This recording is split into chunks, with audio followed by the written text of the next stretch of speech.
हम लोग ज्योग्राफी की कक्षा में हैं। एक ऐसे विषय की कक्षा जिसका सीधा संबंध मानव के विकास से भी जुड़ा हुआ है।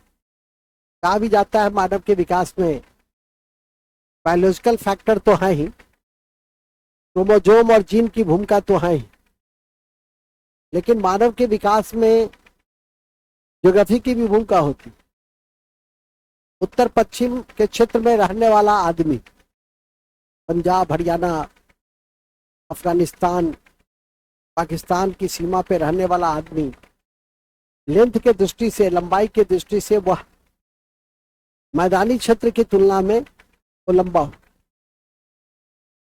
शारीरिक सौष्ठवता की दृष्टि से पहाड़ी क्षेत्र के लोग या जो जितने दुर्गम क्षेत्र में लोग रहते हैं वो उतना शारीरिक सौष्ठवता की दृष्टि से उतना क्या होते हैं, मजबूत होते हैं। हम लोग पहाड़ पे चलते हैं तो थक जाते हैं। हमारे कई मित्र आते हैं, कभी मैं ऊपर में बैठा रहता हूँ तो कहते आ जाओ ऊपर में आ जाओ। ऊपर जो चलता है जब पहुंचता है तो 1 किलो पहले गाली देता है कम से कम, और उसके बाद तब मैं उसे कहता हूं कि बेटा सुबह से लेकर शाम तक मैं 5-7 बार 10 बार जाता ही, ठीक है कि नहीं, और तुम जो है एक बार ऊपर से नीचे गया तो 1 किलो दिया। ऐसा समझ गए हो? तो भूगोल की बड़ी भूमिका होती है मानव के विकास में, भूगोल की भी भूमिका होती है।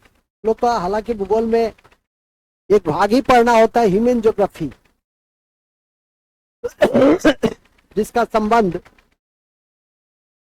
जनसंख्या और जनजाति से। आपकी परीक्षा के दृष्टि से भी जनसंख्या बहुत महत्वपूर्ण है, डेमोग्राफी जिसको हम लोग कहते हैं।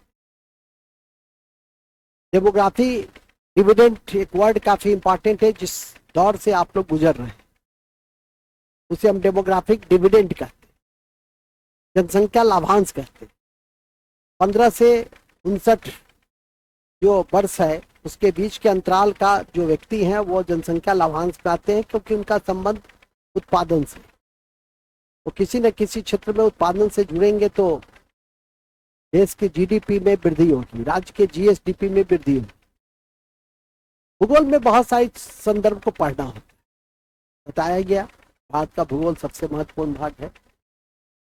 इसी क्रम में भौतिक भूगोल भी पढ़ना होता है, तो हम लोग जलमंडल से लेकर और वायुमंडल, स्थल मंडल इत्यादि का अध्ययन करते हैं। लेकिन फिलहाल हम लोग भारत का भूगोल पढ़ रहे हैं। भारत के भूगोल में पहला दिन क्या पढ़े थे? भारत का भौगोलिक परिचय पढ़े और सिलेबस बता दिए थे कि क्या क्या पढ़ना है। भारत के भूगोल के क्रम में हमने उसको 2 भागों में बांटा। एक तो पहले अक्षांशीय और देशांतर विस्तार और कर्क रेखा और डिफरेंट जो ज्योग्राफिकल एम्पलीट्यूड है, जिसको हम लोग ज्योग्राफिकल भौगोलिक आयाम कहते हैं, उसको देखें। और संयोग से उसमें बिहार विशेष भी देख ली, क्योंकि बिहार के परीक्षा की तैयारी कीजिएगा ही तो स्वाभाविक है कि बिहार के विषय में ही जान लीजिए क्या अक्षांश क्या देशांतर है, उत्तर दक्षिण पूर्व पश्चिम दोनों को आप समान रूप से देखना चाहिए। जैसे आपने भारत को पढ़ा है उसी तरह से बिहार को भी आपने भौगोलिक स्थिति के जो अक्षांशीय देशांतर विस्तार उस आधार पर पढ़ा। हमारा एक भाग और था उसमें, आपने देखा होगा राजनीतिक दृष्टि से भौगोलिक परिचय, और राजनीतिक दृष्टि में एक बहुत बड़ा आयाम है अंतर्राष्ट्रीय संदर्भ। कहा भी जाता है किसी देश का अंतर्राष्ट्रीय संबंध जितना अपने अड़ोसी पड़ोसी से बेहतर होता है वो देश तो तरक्की करता है, उसका पड़ोसी देश भी उतना तरक्की करता है, और शांति में ही विकास है। इसका जीता जागता एग्जाम्पल आप देख सकते हैं रूस यूक्रेन, ये कितना अशांति से कितना ध्वंस हुआ है। कभी भी युद्ध से विकास नहीं हो सकती। यदि युद्ध से विकास होती तो हमारा यूएनए का जन्म नहीं होता, और यूएनए में कई विकासवादी एजेंसियां नहीं बनी। तो सारा फैसला हम युद्ध के आधार पे ही कर लेते, लेकिन ऐसा नहीं होता है। शांति से ही विकास होती है। यूरोप का विकास क्यों? हमेशा इस बात को ध्यान में रखें। 2 विश्व युद्ध जो हमारे इस ब्रह्मांड में हुए, इस पृथ्वी मंडल पे हुआ, उसमें यूरोप कहीं ना कहीं बीच में यूरोप ही था सेंट्रल पॉइंट। लेकिन यूरोप इस बात को समझा कि युद्ध हमारे विकास का आधार नहीं हो सकता। और अंत में आज स्थिति यह है कि आज एकीकृत यूरोप है। आप जर्मनी से लेकर बेल्जियम से लेकर जितने भी यूरोपियन कंट्री हैं, फ्रांस से लेकर, सब 2 दिन के अंदर यही चाहिएगा तो आप दौरा कर सकते। सब एक दूसरे से जुड़ा हुआ, इंटरकनेक्टेड। जैसे दरभंगा से पटना गए, दिल्ली गए, उसी तरह से आप वहाँ से वहाँ चले जाए। न वीजा की जरूरत होती है, न पासपोर्ट की जरूरत। तो आज उन चीजों एकीकृत मुद्रा, उस मुद्रा का नाम है यूरो। मुद्रा का क्या नाम है? यूरो। तो आप खुद समझ सकते हैं कि यूरो मुद्रा का परिचालन हर देशों में हो, कुछ एक देशों को छोड़कर। तो इन चीजों को समझा, ठीक है। कई संधियां हुई और उसके बाद यूरोप अपने प्रगति के पथ पे आगे बढ़ा। इतिहास कहा जाता है कि आप इतिहास बदल सकते हैं लेकिन भूगोल नहीं बदल सकते, ठीक है कि नहीं। इतिहास तो बदला ही गया। हमारा भारतीय उपमहाद्वीप, ज्योग्राफी में मैंने पढ़ा है कि भारतीय उपमहाद्वीप में भारत है, श्रीलंका है, पाकिस्तान है, नहीं बांग्लादेश है, ये सब हमारा इंडियन सब कंटिनेंट। लेकिन सबका मूल में क्या है? भारत। नहीं, ऐसा तो है नहीं।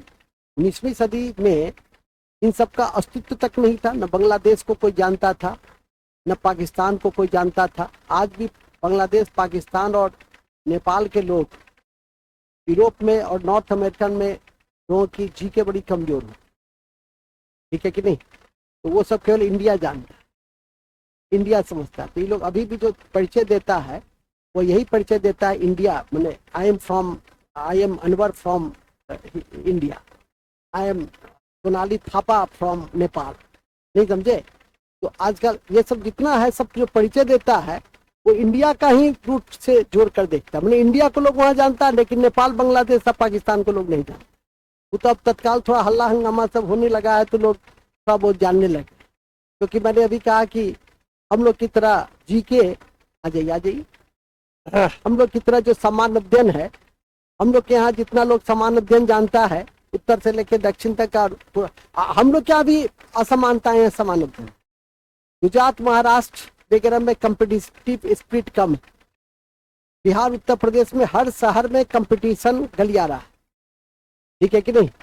जहाँ कंपटीशन गलियारा नहीं था वो कंपटीशन गलियारा है 25 सालों से। ये गली ठीक है कि नहीं। उस सारे माइथ को तोड़ दिया गया कि घर के अंदर क्यों नहीं चल सकता है। यदि आप गुणवत्ता देंगे, ठीक है कि नहीं, जब आप उसको पढ़ाएंगे, और मैं तो एकदम पूरे विश्वास से कहता हूं कि जितना मैं पढ़ा देता हूं यदि उसको पचा लीजिएगा तो फिर जिस चीज की तैयारी कर रहे हैं वो तो आप पास कर ही जाइएगा। भविष्य के लिए भी तैयार, पचाने की क्षमता होनी चाहिए, ठीक है कि नहीं। समझ, ये कहता है एक सामान्य समझ तो होनी ही चाहिए। कंपटीशन, कोई भी कंपटीशन पास करने के लिए एक सामान्य समझ तो होनी ही चाहिए। अब एकदम कमजोर अवस्था में रहेंगे लिखने में भी दिक्कत आएगी। तो विवेक जी भी समझते हैं कि लिखने में दिक्कत आती है तो क्या क्या हो सकता है। तो इतना तो कम से कम होनी ही चाहिए। और जिस चीज को आप पढ़ ले, अभी वो बच्ची आई थी कही कि सर पढ़ते तो है भूल जाते हैं, फिर पढ़ो, ठीक है कि नहीं। कितना बार भूलिएगा? 10 बार, 20 बार, ठीक है। अंत में तो याद होगा ही। इतनी बार रिवीजन करो। कहते हुए कि रिवीजन मेक्स मैन परफेक्ट। जितनी पुनरावृत्ति करेंगे उतना आप में परफेक्शन बढ़ेगा, ठीक है कि नहीं। मूल में आइए। मूल यह है कि हम लोग ज्योग्राफी की क्लास में हैं और ज्योग्राफी का आज दूसरा भाग देखेंगे, पॉलिटिकल डायमेंशन। और पॉलिटिकल डायमेंशन में हम लोग देखना चाहेंगे कि भारत का जो पड़ोसी देश है वो पड़ोसी देश कौन कौन से हैं। पड़ोसी देश में हमारा पाकिस्तान है, कुछ देशों के साथ हमारी स्थलीय सीमा है, कुछ देशों के साथ हमारी जलीय सीमा है। हमारे विभिन्न राज्य उन देशों से लगे हुए हैं। सबसे लंबी सीमा बांग्लादेश की है, ठीक है कि नहीं। बांग्लादेश से जुड़ी हुई सीमा किस राज्य की है। इसी के लिए मैंने कहा था कि थोड़ा सा मैप वैप रखिए, लेकिन उसके बाद आपकी छठ की छुट्टी हो गई। हम देख रहे हैं आपका मैप, मैं देख रहा हूँ कि आप मैप लेकर बैठे हैं। अभी मैं आप ही से लिखवाऊंगा कि लद्दाख से जुड़ा हुआ कौन कौन से देश, ठीक है। तब उसमें कहिएगा कि जा तो मिल ही नहीं रहा है, ठीक है कि नहीं। हमको दिखा रहा है, उस समय से मैप खोल के दिखा रहा है, हमको डरा रहा है, ठीक है कि नहीं। तो आशा है कि समझ गए। तो सबसे पहले हमारा जो आज का टॉपिक है वो टॉपिक कौन सा है? लिखेंगे भारत का पड़ोसी देश, भारत का पड़ोसी देश।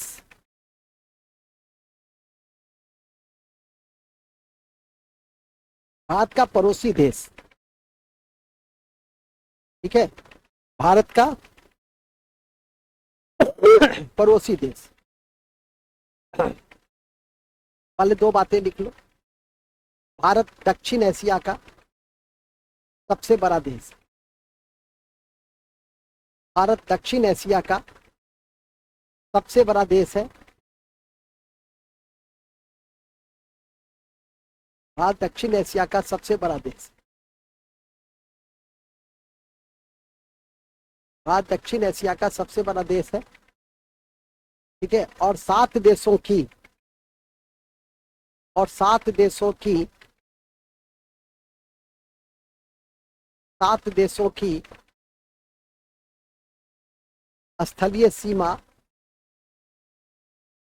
स्थलीय सीमा, स्थलीय सीमा भारत के साथ स्थलीय सीमा साझा करता है। पहले ये लिखो, साझा करता, भारत ही में साझा, साझा करता। कितने देशों के साथ हम साझा करते?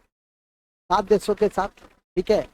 तो उसमें 7 देशों में उत्तर पश्चिम में कौन है? ये जो पार्ट्स है हमारा, ये जो पार्ट्स है, ये क्या है? उत्तर पश्चिम हुआ, उत्तर पूरब हुआ ये, ठीक है कि नहीं?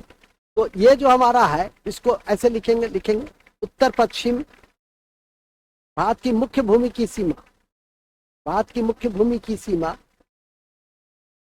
भारत की मुख्य भूमि की सीमा उत्तर पश्चिम में पाकिस्तान और अफगानिस्तान। वेरी गुड, पाकिस्तान और अफगानिस्तान। अच्छा, तो पूछ क्या रही है? मैप सामने रखो और देखो। उत्तर पश्चिम में किसके साथ? पाकिस्तान, अफगानिस्तान, ठीक है। उत्तर में चीन, उत्तर में चीन, नेपाल, भूटान। उत्तर में चीन, नेपाल, भूटान। पूरब में बांग्लादेश और म्यांमार, पूरब में बांग्लादेश और म्यांमार के साथ सीमा साझा करती, ठीक है, सीमा साझा करती।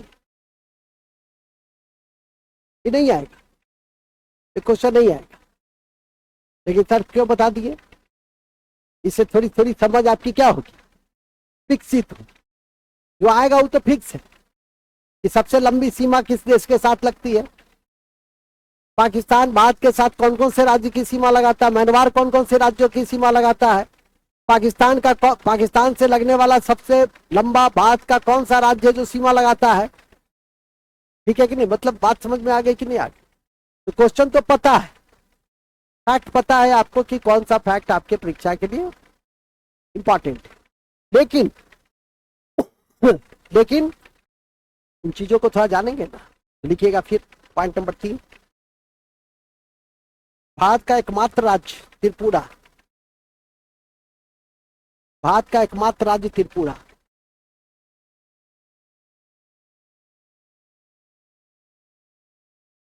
बांग्लादेश से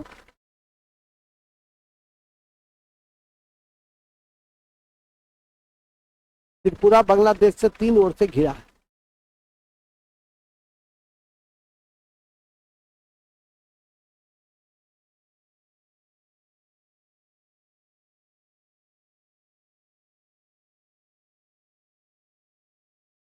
बांग्लादेश से 3 ओर से घिरा हो। एक क्वेश्चन भी पूछता है कि भारत किस देश के साथ शून्य रेखा बना? बांग्लादेश के साथ। तो हाँ, नोट में लिखो, बांग्लादेश और त्रिपुरा के बीच की सीमा को बांग्लादेश और त्रिपुरा के साथ, त्रिपुरा के साथ की सीमा को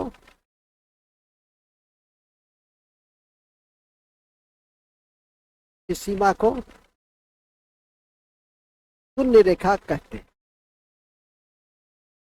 क्या कहते हैं? शून्य रेखा कहते हैं।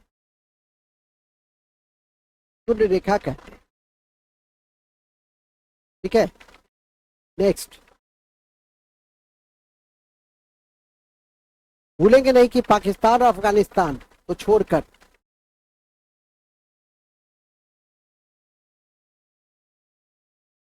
पाकिस्तान और अफगानिस्तान, पाकिस्तान और बांग्लादेश को छोड़कर, पाकिस्तान और बांग्लादेश को छोड़कर अफगानिस्तान, चीन, नेपाल, भूटान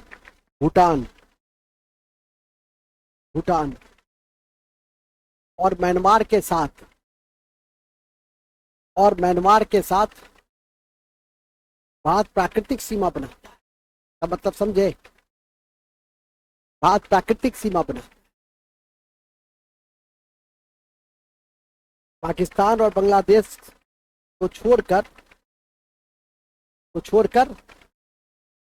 भारत क्या करता है सबके साथ? और आपकी जानकारी में होनी चाहिए कि पाकिस्तान के साथ एक रेड क्लिफ ने भारत और पाकिस्तान के बीच, क्योंकि 1940 से पहले पाकिस्तान नहीं था, पाकिस्तान संबंधी प्रस्ताव, द्विराष्ट्रवाद राष्ट्रवाद का सिद्धांत, वो सबसे पहले लाहौर मुस्लिम लीग की अधिवेशन 1940 में ही सामने लाए। हालांकि रहमत अली कैम्ब्रिज विश्वविद्यालय, पाक शब्द ये सब आ गया। सैद्धांतिक स्तर पर यह बातें की जा रही थी कि एक ऐसा पृथक भौगोलिक खंड जहां मुसलमानों की संख्या अधिक, वहां पर एक उसका पृथक राष्ट्र होना चाहिए, क्योंकि धर्म के आधार पर इंटरेस्ट अलग अलग है। तो मुझे ये नहीं समझ में आता है कि कौन सा इंटरेस्ट तो डेवलपमेंट है, एजुकेशन है, हेल्थ है। जब मानव में जन्म लिया है तो 3-4 चीज प्रायोरिटी में है, एजुकेशन है, हेल्थ है, एम्प्लॉयमेंट है, क्वालिटी ऑफ लाइफ है ना। है वो सब धर्म को चाहिए, सभी जाति को चाहिए, सभी क्षेत्रों को चाहिए, सभी वर्ग को चाहिए, सभी लिंग को चाहिए। इसमें कहाँ कोई दिक्कत नहीं। इसमें मुसलमान को ऐसा तो नहीं कि उसको अलग स्वास्थ्य व्यवस्था चाहिए, नहीं। और सनातन धर्म के विश्वास करने वाले को अलग स्वास्थ्य व्यवस्था चाहिए, ऐसा तो होता नहीं है। सबको आजकल, अब तो भारत सरकार बड़ा अच्छा चलाती है, पारंपरिक चिकित्सा पद्धति भी, आयुष एक मंत्रालय भी है, पूछता भी है आपकी परीक्षा में कि आयुष मंत्रालय का संबंध किससे है? परंपरागत चिकित्सा पद्धति से। आजकल तो भारत सरकार पारंपरिक चिकित्सा पद्धति को भी विकसित कर रही है और देसी चिकित्सा पद्धति को भी, ठीक है कि नहीं। साथ ही अत्याधुनिक जो एलोपैथिक चिकित्सा पद्धति है, किसी ने हमें कहा तो मैंने कहा बाबा रामदेव में इतनी ताकत रहती, ठीक है कि नहीं। तो बाबा रामदेव जब हार्ट अटैक हुआ उनके शिष्य को, बालकृष्ण को, तो एम्स ऋषिकेश में ही भर्ती कर। तो त्वरित समाधान एलोपैथिक से ही मिलता है। बहुत सारे लोग होते हैं कि जब आप, हम लोग के देश में सुझाव देने वाले की कमी नहीं होती। जब आप अनुकूल स्थिति में नहीं हो, किसी बिंदु पे प्रतिकूल स्थिति में हो, तो जो आएंगे वो 4 सुझाव, हाँ, सुझाव देने वाले की कमी नहीं होती, मूल बिंदु पे आ जाए। वो भी उस व्यक्ति को सुझाव देने आते हैं जिसके पास सुझाव का पूरा, यदि हर बिंदु पे हम किताब लिखने लगे, पॉइंट लिखने लगे, तो एक किताब अच्छी खासी बन जाए, उसके पास सुझाव आता है। लेकिन खैर बर्दाश्त करते हैं। लेकिन जब पारा चढ़ जाता है तो एक ही ऐसा कटु बात कहते हैं मिर्च की तरह, हाँ बस उसका चुप, मूल में आ जाएगा। नेक्स्ट आगे लिखिएगा, क्या लिखे जी? हाँ, तो प्राकृतिक सीमा का मतलब समझे ना, वहां नोट में लिख दो, नोट में भारत और पाकिस्तान के बीच, नोट में लिख दो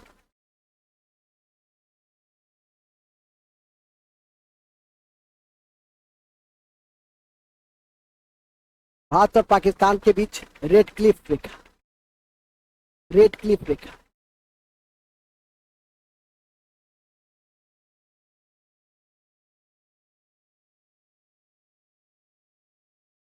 ठीक है, जबकि भारत और चीन के बीच मैकमोहन, जबकि भारत और चीन के बीच मैकमोहन की रेखा, मैकमोहन की रेखा, मैकमोहन रेखा।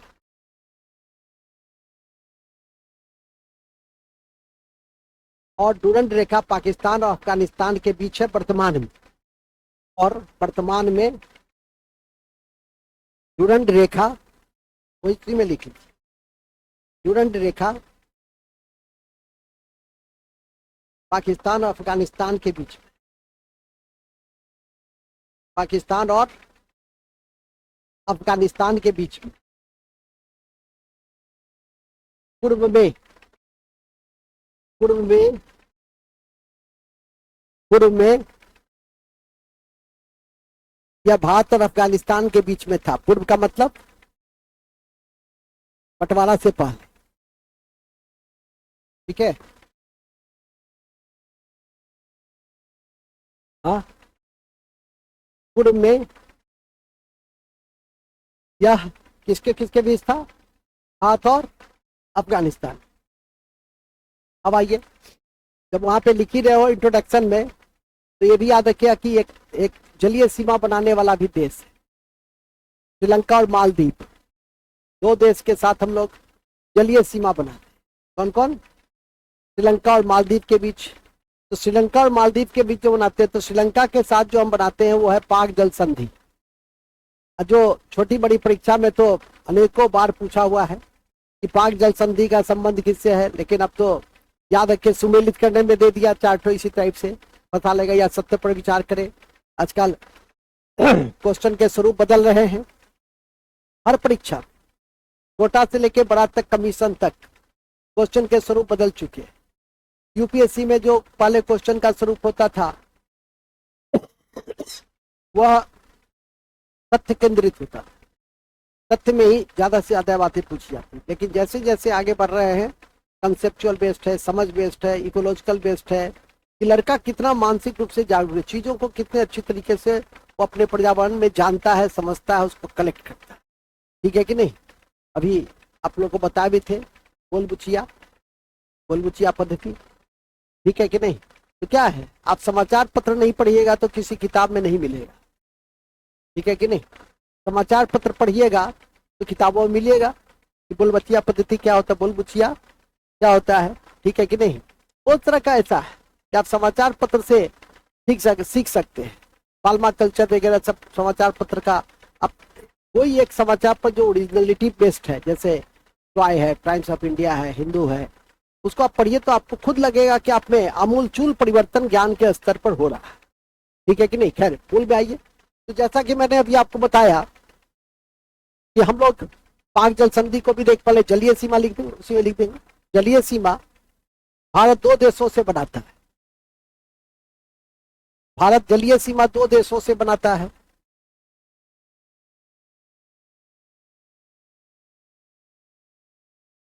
दो देशों से बनाता है।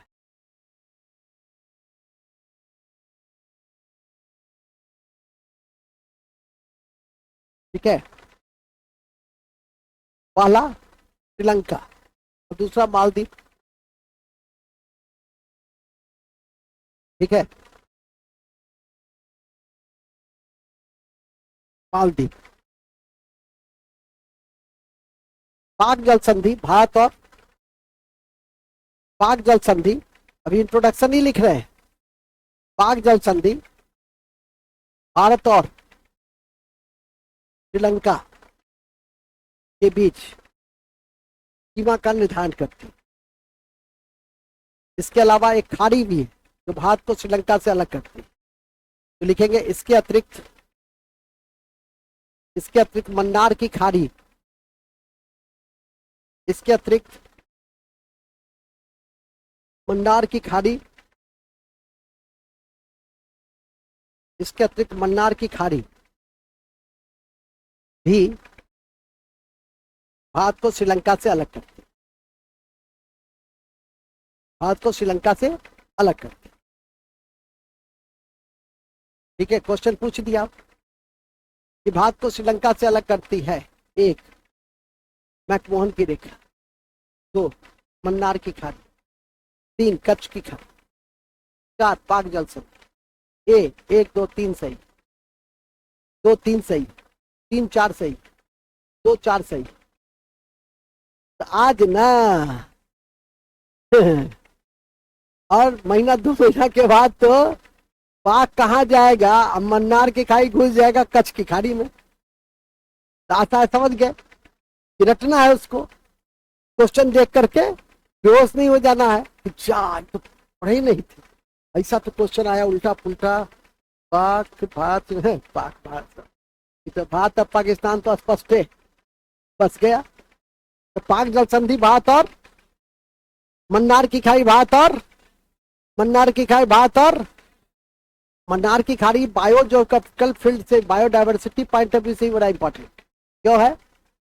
डुगोंग संरक्षण केंद्र भारत का एकमात्र डुगोंग संरक्षण केंद्र है, जो समुद्री गाय है, जो मेमल है। क्या है? क्या है? मेमल। याद रखिएगा, ठीक है कि नहीं?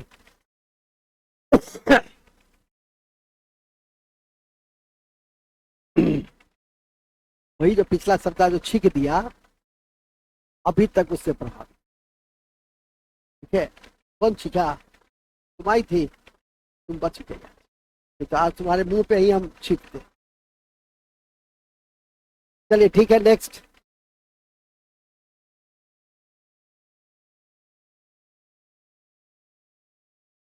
दवाई नहीं खाते। हाँ, क्या थे हम लोग? अच्छा, श्रीलंका और, चलो चलो अभी हो गया गपशप शुरू। तो डुगोंग संरक्षण केंद्र भारत का, कॉपी के ऊपर में लिख लो। हाँ, एकमात्र डुगोंग संरक्षण केंद्र, नोट में डुगोंग समुद्री गाय होती है, तो नहीं देखे तो हम लेते हैं पकड़ के क्या, समुद्री गाय डुगोंग मेमल, ऑब्लिक करके लिख लो, समुद्री गाय ऑब्लिक डुगोंग मेमल। क्या है? मेमल। ठीक है,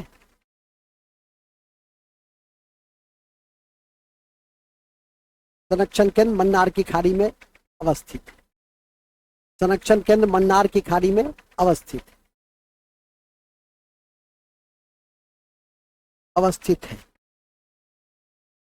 ठीक है, चलिए नीचे आइए। अब एक लाइन और लिख देना इंट्रोडक्शन में कि भारत का कितना राज्य अंतर्राष्ट्रीय सीमा को स्पर्श करता है। ठीक है कि नहीं? भारत का 16 राज्य, पहले एक था 17वां, कौन सा?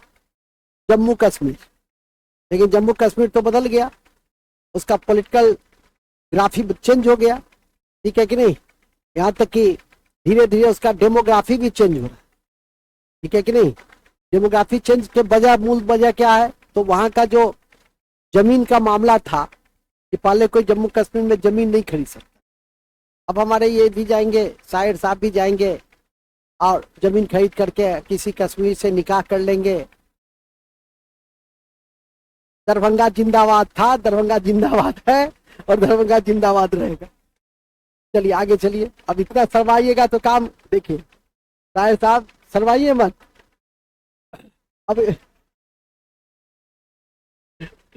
देखिए मन में लड्डू फूटने लगा नहीं? चलिए ठीक, जैसे तुम लोग का लड्डू फूटता है, ठीक है कि नहीं? कहा एक दिन किसके विषय बता रहे थे कि नागरिकता जब पढ़ाते रहते तो कहते हैं जे किशनवा का विवाह कटरीना से हो गया है। तुम्हारा मुंह देखा है, मुंह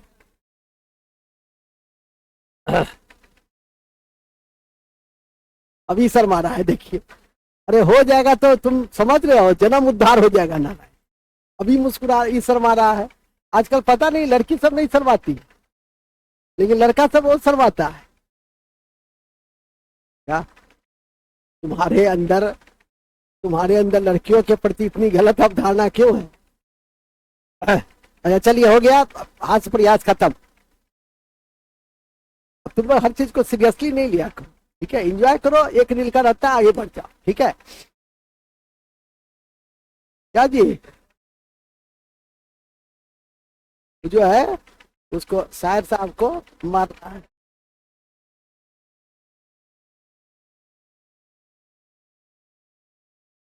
अब वो मार देता है तो रोने लगते हो। हम्म। चलिए ठीक है, बीच बीच में चुटकुला होना चाहिए। हाँ, तो मैं बता रहा था, बड़ी अच्छी बात। तो डेमोग्राफी इस तरह से भी देखो, चीजों को समझो। मूल चीज मुझे बताना था, डेमोग्राफिक चेंज, डेमोग्राफिक डिविडेंड। जनसंख्या में परिवर्तन होता है, बसावट में, जनसंख्या में। मणिपुर में देखो जैसे, ठीक है कि नहीं? आपका संथाल के क्षेत्र में देखो, रोहिंग्या मुसलमान सब, डेमोग्राफिक जो है चेंज कर रहा है, कल्चरल चेंज होता है। आजकल कमीशन में इस तरह के क्वेश्चन भी पूछे जाते हैं, क्या क्या प्रभाव पड़ता है संबंधित क्षेत्र। तो जो मूल निवासी है उसका कल्चर प्रभावित होता है, ठीक है कि नहीं? मूल मूल निवासी का कई बार व्यक्तित्व का विकास भी अवरुद्ध हो जाता है। जनजाति, विशेषकर जनजातीय क्षेत्र वाले लोग तो अपने साथ, मैं उन क्षेत्रों में बहुत नजदीक से सरकारी स्तर पर काम करके देख चुका हूँ। सरकार की योजना न पहुंचने का कारण एक लैंग्वेज भी होती है। आप जाते हैं, मान लिया ये यहाँ से जाएगा, आप लोग जाइएगा, जनजातीय क्षेत्र में विकास कर, इंटरेक्शन करना है। इंटरेक्शन कैसे करें? हिंदी जानता नहीं है, और उसका मुंडा भाषा तुम जानते नहीं हो। हाँ, जनजातीय क्षेत्र में रहा है क्या? ठीक है कि नहीं? कोल भाषा जानते नहीं हो, नहीं ठीक है, आपको आपको हेल्प करेगा, आपको हेल्प करेगा। जनजातीय भाषा जानिएगा तो हेल्प करेगा। हाँ, तो आशा समझ गए ना? तो जनजातीय क्षेत्र में विकास का एक बहुत बड़ा कारण ये भी होता है, अविकास का। क्योंकि विकास का दायित्व रहता है किसके कंधे पे? जो गैर जनजातीय लोग हैं उस पर। अब वो उस कमिटमेंट के साथ उस चीज को पहुंचा नहीं पाते हैं, और उसके कारण जनजातीय क्षेत्र विकास की जो प्रकाश है उससे अभी भी बहुत दूर है। मूल बिंदु पे आ जाइए, ठीक है कि नहीं? हालांकि उसको जब आप जनजातीय गांव में जाइएगा तो एक उसको आपको स्वयं लगेगा कि यहाँ एक विशिष्ट संस्कृति है, ठीक है? प्रकृति के प्रति उन लोग का जो अगाध स्नेह देखिएगा, वन के प्रति, वन्य जीव के प्रति उतना मैदानी क्षेत्र के में रहने वाले लोगों का नहीं होता है समान। पेड़ पौधों के प्रति उसकी जो संवेदना होती है, हम लोगों की उस तरह की संवेदना कम होती है। हालांकि धीरे धीरे पनप रही है यहाँ के लोगों में भी पेड़ पौधे को बचाने का, वन्य जीव को बचाने का, ठीक है कि नहीं? तो इन सब के प्रति भी हमारी संवेदना बढ़ रही है। हमारी जनरेशन जो इस चीज को स्कूल कॉलेज के माध्यम से सीखता है। चलिए आगे चलेंगे, मूल बिंदु पे आ जाएंगे। तो हमने आपको बताया कि ये आपका इंट्रोडक्शन है किसका? भारत के पड़ोसी देश। तो 16 राज्य भारत के पड़ोसी देश, 16 राज्य भारत के पड़ोसी देश की सीमा से, तो भी लिख दो, भारत के 16 राज्य पड़ोसी पड़ोसी से जुड़े हुए, पड़ोसी देश से जुड़े,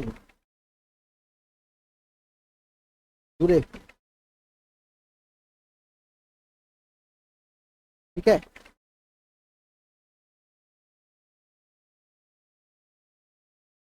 उल्लेखनीय है कि पूर्व में,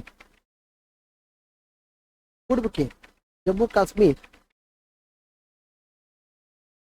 पूर्व के जम्मू कश्मीर केंद्र शासित प्रदेश, नए ऐसे लिखो, पूर्व के जम्मू कश्मीर से, पूर्व के जम्मू कश्मीर से निर्मित केंद्र शासित प्रदेश लद्दाख, लद्दाख की सीमा कितने देशों से लगती है? हाँ, 3 देशों से। कहते होश में नहीं, लद्दाख की सीमा, इसका मैप धरा का धरे रह गए। अभी जो मैंने पूछा क्वेश्चन, तो मैप देखते रह गए। लद्दाख में मिल गया, मेरा क्वेश्चन का आंसर मिला कि लद्दाख की सीमा 3 देशों से लगती, 3 देशों से लगती, चीन, पाकिस्तान, अफगानिस्तान है। नहीं, चीन, पाकिस्तान, अफगानिस्तान, बांग्लादेश से। मैप नहीं देखा है क्या?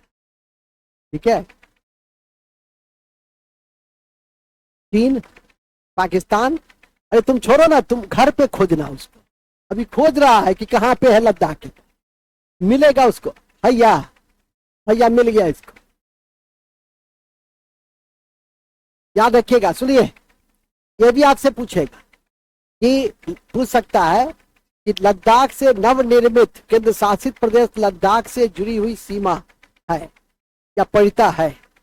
जैसे मैं आप लोगों को बताता भी हूं कि जितने डिस्प्यूटेड क्षेत्र है उसका ज्योग्राफिकल डायमेंशन जरूर देखो।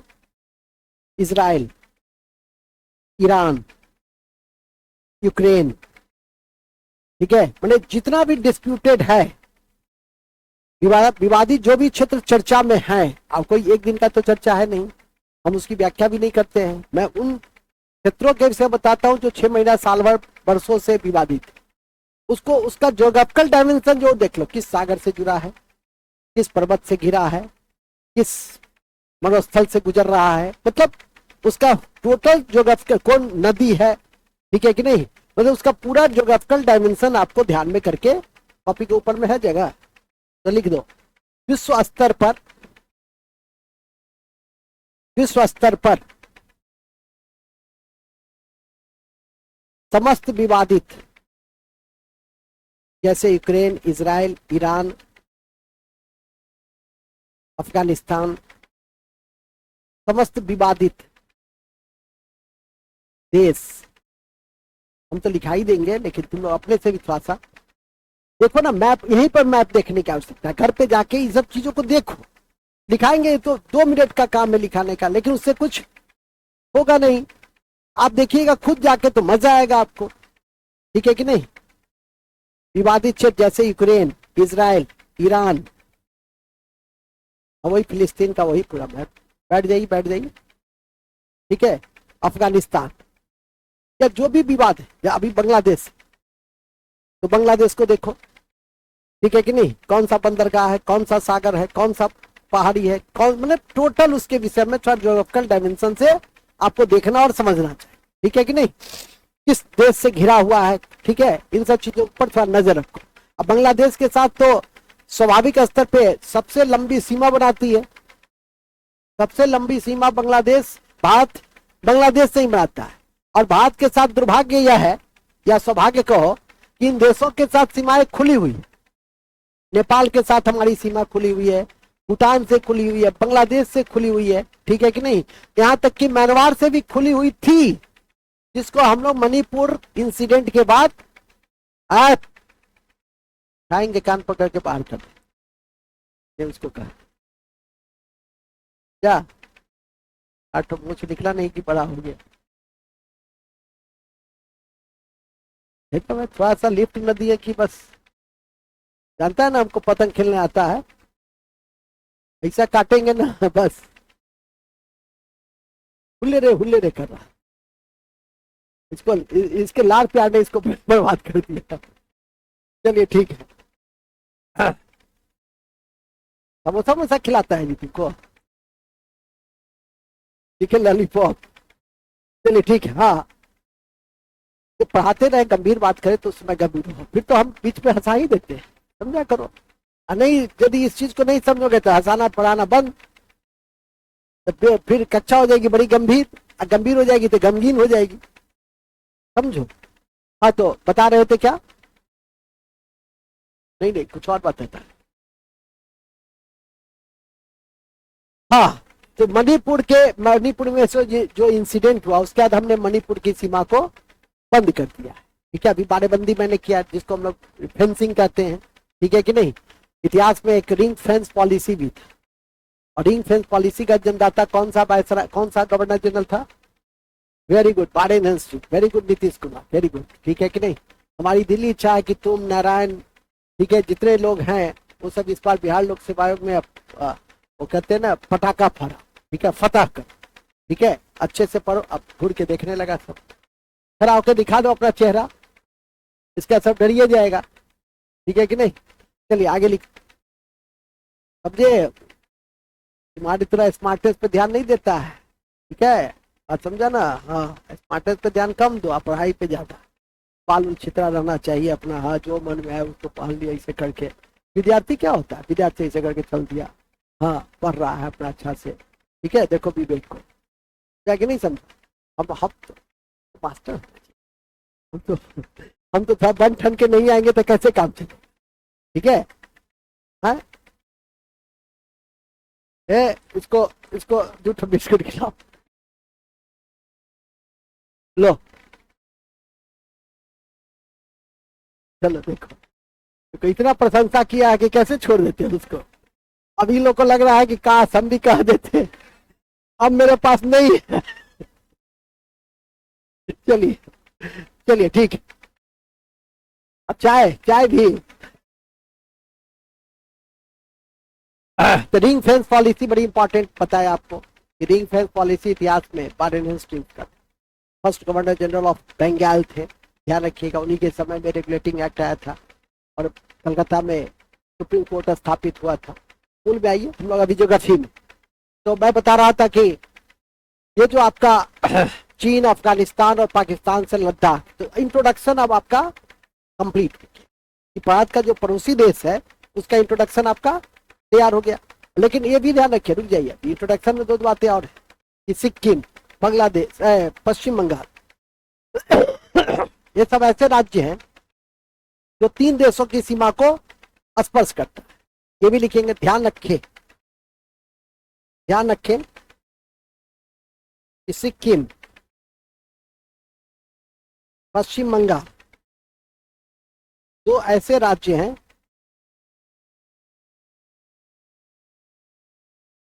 2 ऐसे राज्य हैं, 2 ऐसे राज्य हैं जिसकी सीमा 3 देशों से लगती है, जिसकी सीमा 3 देशों से लगती है।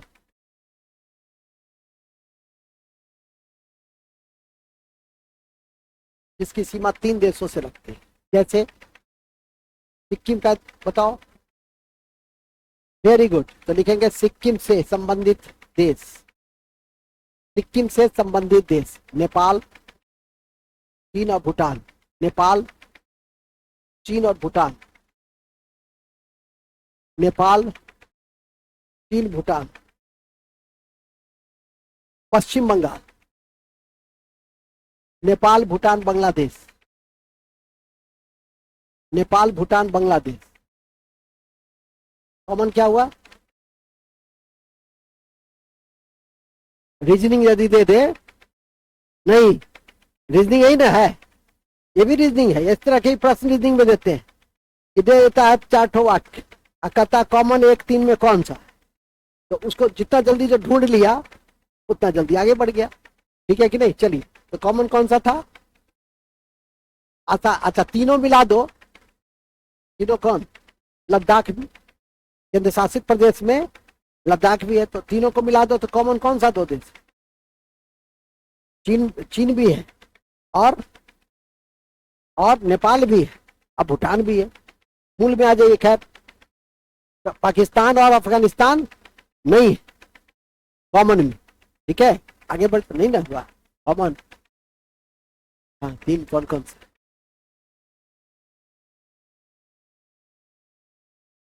हाँ,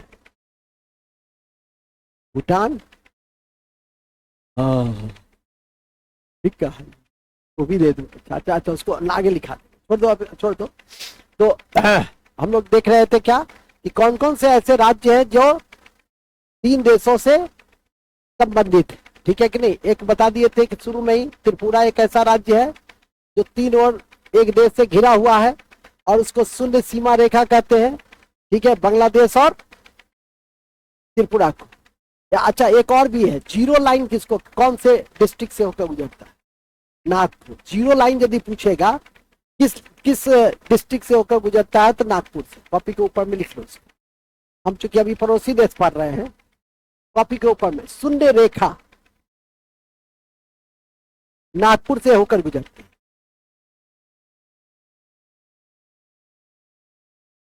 नागपुर से होकर गुजरती है। अच्छी, ओके। एक बात और ध्यान रखना, पहले जब लद्दाख का विभाजन नहीं हुआ था तो सबसे बड़े डिस्ट्रिक्ट के रूप में लद्दाख लेह था, लेह लद्दाख। लेकिन डिवीजन के बाद आपको जानकारी में दे दे कि आज भारत का सबसे बड़ा डिस्ट्रिक्ट कौन हो गया है? कच्छ हो गया। आज भारत का सबसे बड़ा डिस्ट्रिक्ट कौन हो गया है? कॉपी के ऊपर में जगह है, बहुत जगह है, लिखिए कच्छ। कच्छ कॉमा, कच्छ कहाँ है? गुजरात। कॉमा लेह, लेह कहाँ है? लेह। कॉमा जैसलमेर, राजस्थान। जैसलमेर क्रमशः क्षेत्रफल के दृष्टि से, क्रमशः क्षेत्रफल के दृष्टि से 1 2 3 जिला, 1 2 3 सबसे बड़ा जिला है। समझे कि नहीं समझे? 1 2 3 सबसे बड़ा कौन कौन सा? पहला कौन सा है? कच्छ। कच्छ, लेह और जैसलमेर। अब जैसा आपको क्वेश्चन आएगा उस तरह से उसका समाधान करेंगे, ठीक है कि नहीं? तो कच्छ, लेह और जैसलमेर। कच्छ, लेह और ये फर्स्ट सेकंड पुराने क्वेश्चन पूछा हुआ है और कई बार पूछा हुआ है। तो पुराना जो आंसर है, ऐसा नहीं कि फिर हमको दिखाने आ जाओगे तो छुड़ा जाओगे। जब हम पूरे होशो हवास में लिखा रहे हैं ऐसा है, समझ रहे होंगे। क्योंकि कई बार होता है क्वेश्चन का ज्योग्राफी वगैरह में या इकोनॉमिक्स वगैरह में कुछ दिनों का उसका क्या होता है, आंसर चेंज हो जाता है। इन सब चीजों को थोड़ा सा ध्यान रखना है। 2-4% क्वेश्चन का आंसर चेंज हो ही जाता है। इतिहास तो है नहीं कि एक बार पढ़ा दिए रिंग फेंस फाइनेंसिंग तो याद, एक बार बता दिए लाहौर मुस्लिम लीग का प्रस्ताव, द्विराष्ट्रवाद का सिद्धांत तैयार 1940। 25 साल पहले भी यही पढ़ा है, आज भी यही पढ़ा है। जब 25 साल पहले पढ़ा ये 25 साल बाद पढ़ा रहे हैं। हो सकता है फिर 10 साल के बाद तुम लोग की दुआ रही 100 साल जी लिए, ठीक है कि नहीं? तो हो सकता है चेंज हो जाए ये चीज, ठीक है कि नहीं? आगे चलिए नेक्स्ट। तुम्हारा बेटा पोता सबको पढ़ा के जाएंगे, चिंता मत, ठीक है? देख रहा है, ठीक है? लिखो आगे तुम्हारा भी लिखो, लिखो ना पर ये अपना ठिकाना है नहीं, ब्याह का ठिकाना करता गजब हाल है। अभी अपना ठिकाना पहले बताओ। अभी तक कहेगी सर मेरा तो बाल्य विवाह हो गया था। चलो नेक्स्ट आगे लिखो। कहाँ थे जी? जी हो गया ना? नहीं नहीं, मैं कहीं और था। मैं था जिला वाले में, ना था कच्छ, लेह। अब आइए पैराग्राफ चेंज कीजिए। अब भारत की सबसे लंबी अंतर्राष्ट्रीय सीमा किस देश के साथ लगती है?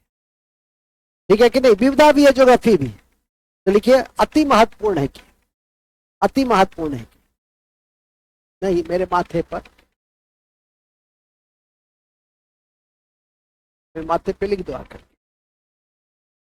अति महत्वपूर्ण है कि भारत की सबसे लंबी अंतर्राष्ट्रीय सीमा, भारत की सबसे लंबी अंतर्राष्ट्रीय सीमा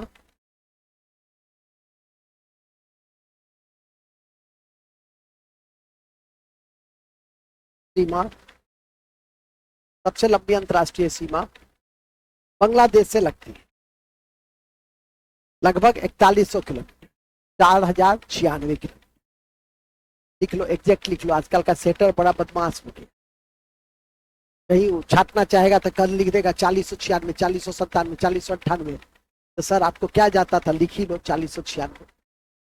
लेकिन याद रखने के लिए 41, याद रखने के लिए मोटे तौर पे ध्यान रखना 96। अब इससे बांग्लादेश, देखो बांग्लादेश एक ऐसा देश है जिसको जन्म हम दिए थे, लेकिन ये बात मेरे तुम्हारे तक रहना चाहिए। अब हमारे साहिब साहब अपने अब्बा हुजूर को जाके कह दिया, अब्बा अब्बा जानते हैं आज सर कह रहे थे, आज जानते हैं आप बांग्लादेश को किसने जन्म दिया? मेरे सर ने जन्म दिया। ठीक है कि नहीं? अब इनके अब्बा हुजूर भी कहेंगे लाहौल बिला कुव्वत। ठीक है, मूल बिंदु पे आ जाइए। तो बांग्लादेश को जन्म हम दी। हम यदि अपनी अंतर्राष्ट्रीय कूटनीतिज्ञता का परिचय नहीं देते तो बांग्लादेश आजाद नहीं होता। देखते हो आज बांग्लादेश डिफरेंट डिफरेंट तरह का डिस्प्यूट उत्पन्न करता है। होता भी यही है, जिसको जन्म दीजिएगा ना वही डिस्प्यूट भी उत्पन्न करे। ठीक हो, अभी उस पर हम नहीं जा रहे हैं, 1971 के वार पे नहीं जा रहे हैं, शिमला समझौता पे नहीं जा रहे हैं। और पूरे विश्व में बांग्लादेश को सबसे पहले अंतर्राष्ट्रीय मान्यता देने वाला देश भी भारत ही था। और एक क्वेश्चन कई बार पूछा भी हुआ है कि बांग्लादेश को सबसे पहले अंतर्राष्ट्रीय मान्यता देने वाला देश कौन सा? ऐसे भी जानते हो, इस सब टाइप का कभी पूछे ना और नहीं जानते हो तो प्रेजेंस ऑफ माइंड, भारत दिया हो मार दो भारत। जिस क्वेश्चन में बिहार दिया वो नहीं जानते हो, मार दो बिहार। ठीक है कि नहीं? 90% संभावना रहती है कि ऐसा आंसर, अब ऐसे भी नहीं जानते हो अब टिक लगाना ही है। ठीक है कि नहीं? तो मार दो बिहार पे, मार दो भारत पे। फिजिक्स में शून्य, किसी कोई न्यूमेरिकल है शून्य, तो उसका आंसर क्या होगा? शून्य है, इन्फिनाइट है, तो शून्य पे टिक लगा दो। ठीक है कि नहीं? ये हम नहीं कहे, फिजिक्स के सबसे बड़े जो टीचर है बिहार के, अब तो उनका निधन हो गया, कौल साहब थे। ठीक है कि नहीं? उनका निधन हो गया, वो कहते थे। ठीक है, मैं नहीं कहता हूं। जैसे बिल्टू सिंह था पहले केमिस्ट्री में, फिजिक्स में वो जो है एक पटना साइंस कॉलेज के जो है अभी अवार्डेड है, हरीश, क्या नाम है उनका, एससी वर्मा, तो गणित में है। नहीं नहीं, अरे बहुत फेमस है, पद्मश्री मिले हुए आनंद सर। अच्छा खैर जो भी है, ठीक है कि नहीं? तो उन लोगों ने निचोड़ निकाला, और निचोड़ में क्या निकाला? तो ये बातें निकाली। ठीक है कि शून्य किसी का फिजिक्स में आंसर हो तो टिक लगा देना। यदि नहीं निकल रहा है तो ऐसा नहीं कि निकल रहा है इन्फिनाइट। जैसे आंखों की दूरी, अंतिम जो आंख कहां तक देख सकता है? आधे देगा जीरो, इन्फिनाइट। सर कहे थे फिजिक्स का सवाल, आंख का सवाल, तो क्या हो जाएगा? मतलब जान रहे हो कि अनंत तक हम देख सकते हैं, लेकिन फिर भी सर का वो बात भूल गए। आई बात याद रख लिए कि सर कहे थे जीरो, अरे जीरो तक हम देख सकते हैं। अंतिम दूरी हम कहां तक है? अनंत तक देख सकते हैं। प्रारंभिक दूरी 25 सेंटीमीटर, मतलब ऐसा नहीं कि यहां पर जीरो रहेगा तो देख ही नहीं सकते हम। 25 सेंटीमीटर कम से कम देखने के लिए होना चाहिए। किसी चीज को पढ़ने के लिए कितना होना चाहिए? 25 सेंटीमीटर होना चाहिए। खैर ये ज्योग्राफी की कक्षा है, लेकिन हम चाहते हैं सब जगह। ठीक है कि नहीं? लेकिन जो विषय से बात होती है वो भी आपके लिए क्या है? वो भी बहुत महत्वपूर्ण होती है। खैर मूल में आएगी। तो हम बता रहे थे कि सबसे लंबी सीमा किसके साथ है? सबसे लंबी सीमा किसके साथ है? कितना? 4000। लेकिन हम तो ज्योग्राफी पढ़ रहे हैं, हमको क्या लेना देना अभी कि अंतर्राष्ट्रीय मान्यता देने वाला पहला देश भारत है? हमको क्या लेना देना है? ठीक है कि नहीं? कि बांग्लादेश का चटगांव बंदरगाह, अब बांग्लादेश का जो ढाका है मलमल के लिए केंद्र है, ये सब अभी आपको नहीं जानना है। हमको जानना है कि भारत की कौन कौन से राज्य की सीमा बांग्लादेश से लिखी। बांग्लादेश से लगने वाले राज्य हैं मिजोरम, त्रिपुरा, मिजोरम, कभी जाना घूम के आना, आइजॉल से, बड़ा खूबसूरत शहर है मिजोरम, त्रिपुरा, आसाम, मेघालय। हमेशा वर्टिकल लिखिएगा, आसाम, मेघालय, पश्चिम बंगाल। ये नहीं पूछना कि सर मिजोरम जाए कि मेघालय। कहाँ जाओगी? मेघालय जाओ। सबसे पहले जाने का अवसर मिले तो कहाँ जाइएगा? थाईलैंड।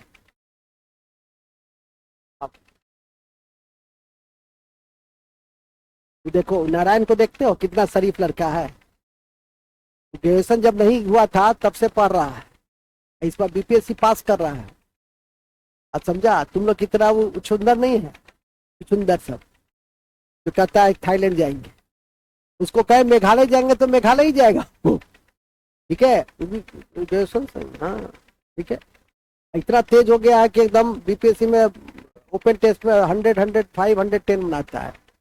समझा? लिखता भी बहुत सुंदर है। हाँ यार उसका हमको व्यक्तित्व को ठीक करना है, वो हमसे शर्माता है, हमारी ओर देखता नहीं, हमसे आंख नहीं मिला पाता है, हमसे सब आदमी आंख नहीं मिलाता, ठीक है कि नहीं।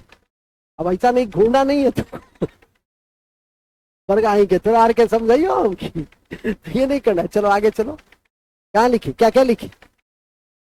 ए नारायण तुम इधर आओ, इधर आओ, व्यक्तित्व सुधारना, इधर आओ, इधर आइए ना, कुर्सी लेके आओ। नहीं इंटरव्यू बोर्ड में जाएगा, 4 मेंबर रहता है, एकदम हट्टा कट्टा सब बैठा रहता है, सब मेरे टाइप का सही रहता है सब। अब तो सबसे स्मार्ट आदमी वहां रहता है, इधर आओ। हम तो जब देखेगा उसके अंदर बैठा हुआ तब अब कहेगा अच्छा बरगाई क्या है गलत, कुर्सी लेके बैठे यहाँ सामने सामने, इधर इधर इधर, हम देखे तो हमारी ओर देखना, इधर इधर देखो, हाँ इधर इधर, हाँ ठीक है। तो दोस्ती करो, तो दोस्ती करता है चुचुंदर सबसे, ठीक है। हाँ कहा थे हम लोग, विवेक जी कहते हैं हैंड राइटिंग अच्छा है, हैंड राइटिंग ही नहीं अच्छा है, सब चीज याद करके रखा है, ठीक है। वो नीतीश को देखो जितना बड़ा रिवीजन चलेगा पहुंच जाएगा, समझे, तुम्हारी तरह नहीं है वो। हाँ अच्छा अच्छा देखते हैं, हाँ जवाब वह देते हैं, कहता है जवाब वह देते हैं, हाँ तुम भी देते हो कुछ कुछ।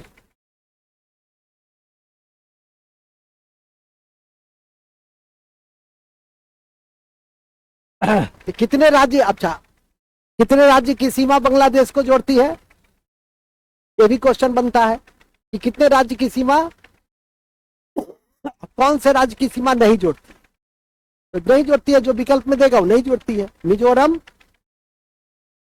त्रिपुरा,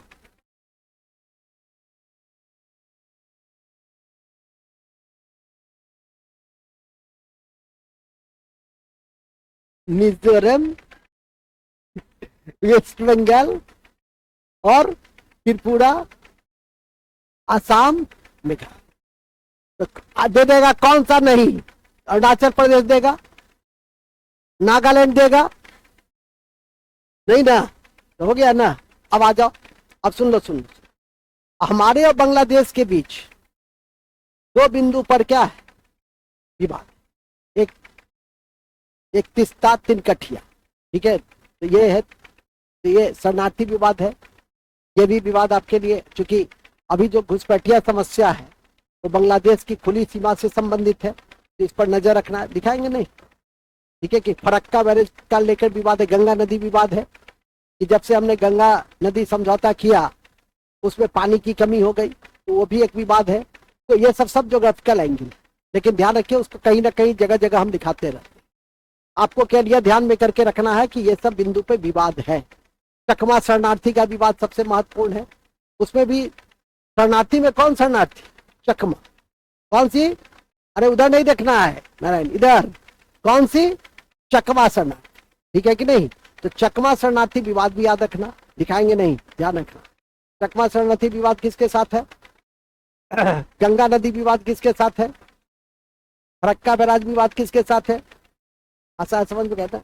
एक द्वीप विवाद भी, न्यू मुड़े लैंड विवाद, न्यू मुड़े द्वीप विवाद, वो सब आगे पढ़ते हैं, जब भौतिक संरचना पढ़ेंगे, द्वीप पढ़ेंगे तो न्यू मुड़े द्वीप पढ़ेंगे, और वहां पे लिखाते हैं कि भारत और बांग्लादेश के बीच न्यू मुड़े द्वीप, जैसे कच्छ की जो खाड़ी है वो भी भारत और पाकिस्तान के साथ विवादित जंगली क्षेत्र है, उसको लेकर सरक्रीक विवाद, ठीक है कि नहीं, वो कच्छ में ही आता है सरक्रीक विवाद। तो उन सब की जानकारी वहां पे आपको मिलेगी, फिलहाल सुन के रखना।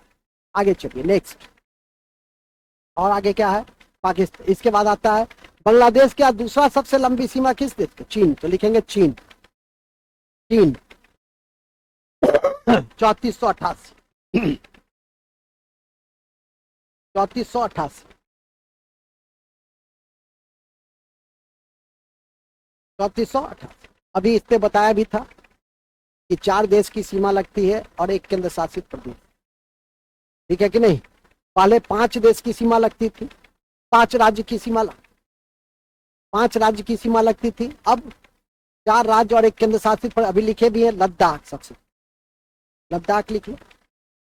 इसके बाद हिमाचल, हाँ हिमाचल, उत्तराखंड, उत्तराखंड, सिक्किम और अरुणाचल। अरुणाचल का पुराना नाम है नेपाल। अरुणाचल का पुराना नाम है नॉर्थ ईस्टर्न फ्रंटियर एजेंसी, ये भी ध्यान रखना। ठीक है, अरुणाचल, हिमाचल, उत्तराखंड, सिक्किम और लद्दाख, तो 4 राज्य। और हमारा चीन के साथ अब फिर से सबसे बड़ा व्यापारिक साझेदार देश। देखो कितना जल्दी ये आंकड़ा चेंज कर दिया। चीन के साथ हमारा जो विवाद है मूलतः सीमा विवाद, ठीक है कि नहीं। और वो जो सीमा विवाद का संबंध 1962 में जो इंडो चाइना वार हुई तिब्बत को लेकर, उसके कारण है। और यह भी ध्यान रखिएगा कि उसके जस्ट पहले 8 साल पहले एक समझौता हुआ था भारत और चीन के बीच। उस समझौता का नाम था पंचशील। 5 तत्वों पर बल देना था, और लेकिन हमने ही कुछ गलतियां कर, रणनीतिक गलतियां कर, उनके आंतरिक मामले तिब्बत में हम लोगों ने हस्तक्षेप ही किया शुरुआती दौर में। हस्तक्षेप आदमी को कब करना चाहिए? जब ताकत रखता। उस समय हम अंतर्राष्ट्रीय सैन्य ताकत नहीं रखते थे, आज की तरह हमारी स्थिति नहीं थी, ठीक है कि नहीं। आज देखते हो अमेरिका भी यदि किसी बिंदु पे नाराजगी जाहिर करता है तो कहते रहो अपना तुम नाराज, ठीक है, हमको तुमसे मेरा काम चल जाए। आज ट्रंप के आने से कुछ लाभ भी है, कुछ हानि भी। हानि इकोनॉमिकल पॉइंट ऑफ व्यू से, क्योंकि ट्रंप अमेरिका फर्स्ट के केंद्र बिंदु पे चलता है, और अमेरिका फर्स्ट जब ही रहेगा तो इकोनॉमिक डायमेंशन में वो अपने टैरिफ को ऊपर रखेगा, और उससे भारतीय जो उत्पाद है वो महंगा रहेगा। कहीं ना कहीं भारत के जो निर्यात है वो प्रभावित होंगे, विशेषकर दवा उद्योग वगैरह सब, ठीक है कि नहीं। लेकिन डिफेंस टेक्नोलॉजी के क्षेत्र में, डिफेंस कॉपरेशन के क्षेत्र में, डिफरेंट डिप्लोमेसी के क्षेत्र में, भारत को एशिया में स्थान दिलाने के क्षेत्र में, इन सब में ट्रंप कहीं ना कहीं भारत के लिए सहायक, ठीक है कि नहीं। हर देश की अपनी अपनी डिप्लोमेसी होती है, अपना अपना डायमेंशन होता है। भारत का तो भारत के साथ दिक्कत यह है कि अमेरिका के साथ वो राजनीतिक यथार्थ पर भी काम करना चाहता है और आर्थिक यथार्थ। हमारा उसके साथ सांस्कृतिक संबंध नहीं, हमारा उसके साथ ऐतिहासिक संबंध नहीं, हमारे उसके साथ कुछ पुराने पॉलिटिकल और वर्तमान के आर्थिक, ये दोनों संबंध, आर्थिक में ही रक्षा वगैरह सब आ जाता है। रक्षा सहयोग के ऊपर हम लोग काम कर रहे हैं, ट्रंप के बाद ये संबंध और बेहतर हो सकते हैं। खैर अभी हम लोग ट्रंप के आगमन के बाद भारत से संबंधित जो प्रभाव है वो तो मैं देख नहीं रहा हूँ। मैं तो देख रहा हूँ कि चीन, ठीक है कि नहीं, और चीन भारत का कौन कौन से राज्य से जुड़ा हुआ है उसको आपने देखा। विवाद में सीमा विवाद है। और 2 LOC, एल का नाम सुना होगा, LAC। LAC किससे जुड़ा हुआ है? भारत और चीन से। LAC किससे जुड़ा हुआ है? LOC किससे जुड़ा हुआ है? सिन्हा ही बना हुआ है। LAC बना हुआ है ना, LOC बना। कौन हीरो? सनी देओल, ठीक है, दिखेंगे। अच्छा शाहरुख खान, अच्छा वाह, दिखेंगे। इतना ज्ञान है सो देखिए। नोट, LAC का संबंध लाइन ऑफ एक्चुअल कंट्रोल का संबंध, हल्ला नहीं, ठीक है। शांत भाव से रहिएगा तो बहुत चीज सिखाएंगे। अब हुल्ले रे कीजिएगा। LAC का संबंध, LAC का संबंध भारत और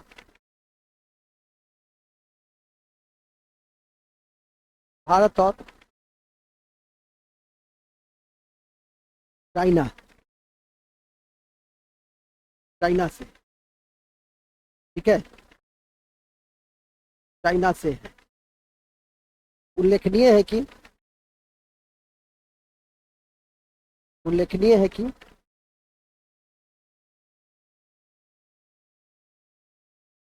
उल्लेखनीय है कि LOC का संबंध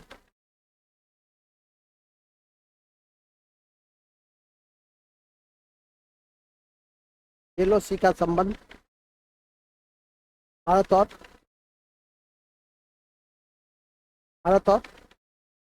पाकिस्तान से,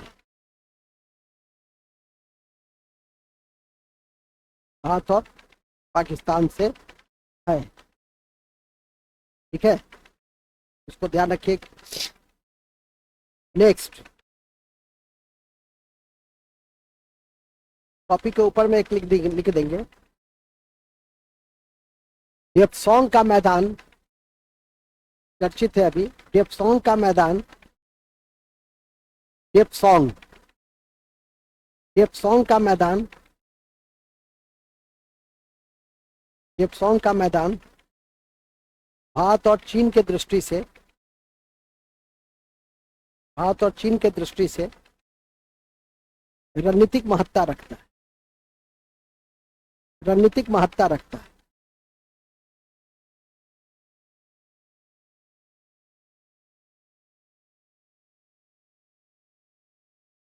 ठीक है,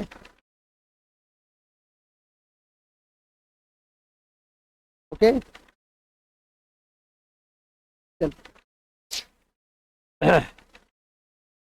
अभी आयोग का इंटरव्यू भी चल रहा था, तो मैंने छात्र से क्वेश्चन भी मैं पूछा कि एलएसी को लेकर भारत, हाँ एलएसी को लेकर चीन इतना आक्रामक क्यों? गलवान नदी विवाद हो जाती, गलवान बेसिन विवाद हो जाती है, डेमचौक विवाद हो जाती है, ठीक है, डेप्सोंग मैदान विवाद हो जाती है, ढेर सारा विवाद है। दौलदी बेग मामला भी है, ठीक है कि नहीं? समय समय पे ये सब विवाद उभार में आता है, समाचार पत्रों की सुर्खियां बनता है।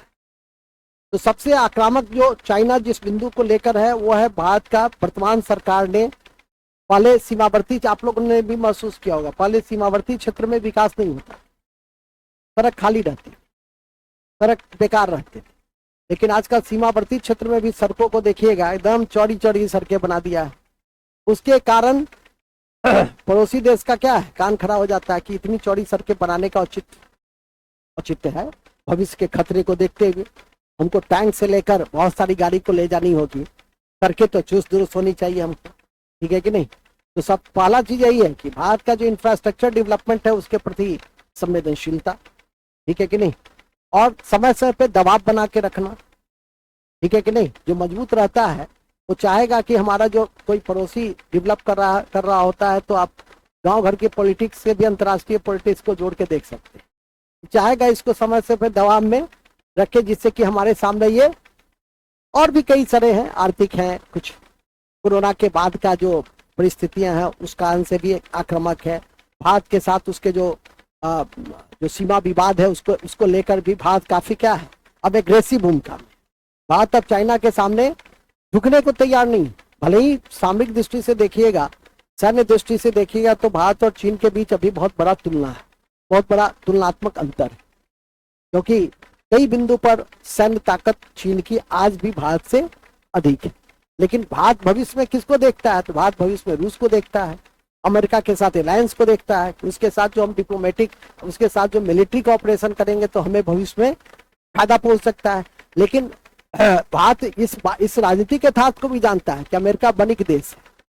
अमेरिका यदि 100 हथियार इंडिया में बेचेगा तो 20 हथियार यहां से उसको पैसा मिलेगा, लेकिन जानता है कि पाकिस्तान तो अपने बेचारा, तो अभी तो हाँ आगे बढ़ता, हालांकि उसके पास जितनी संसाधन है, नहरों का देश है पाकिस्तान, जीके में पूछता भी है नहरों का देश कौन सा है, और जितना उसके पास मैदान फर्टाइल है, ठीक है कि नहीं, और जितना उसके पास, जैसे इंडिया में ह्यूमन रिसोर्सेज है, डेमोग्राफिक डिविडेंड है, उसके पास भी डेमोग्राफिक डिविडेंड, लेकिन उसका उपयोग कहाँ करना चाहिए, किस रूप में करना चाहिए, या उसका जो पर्यटन का क्षेत्र है वो इंडिया से कई मामलों में कई खूबसूरत क्षेत्र है।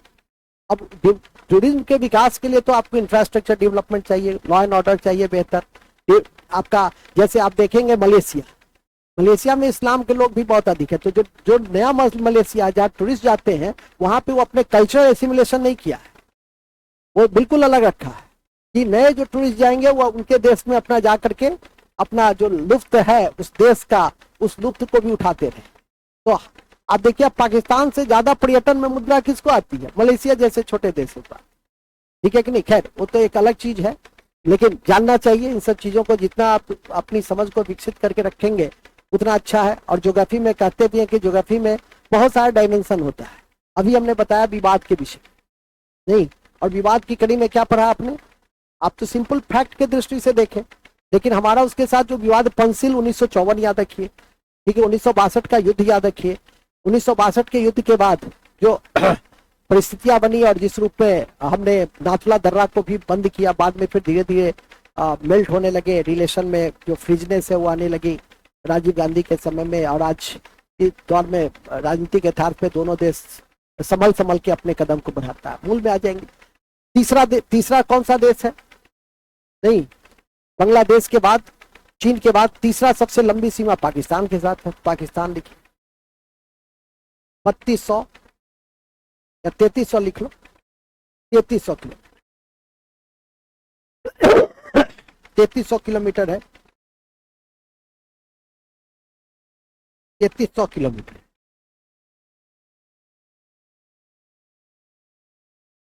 3300 किलोमीटर है। कौन कौन से राज्य की सीमा जुड़ी है? गुजरात, राजस्थान, पंजाब।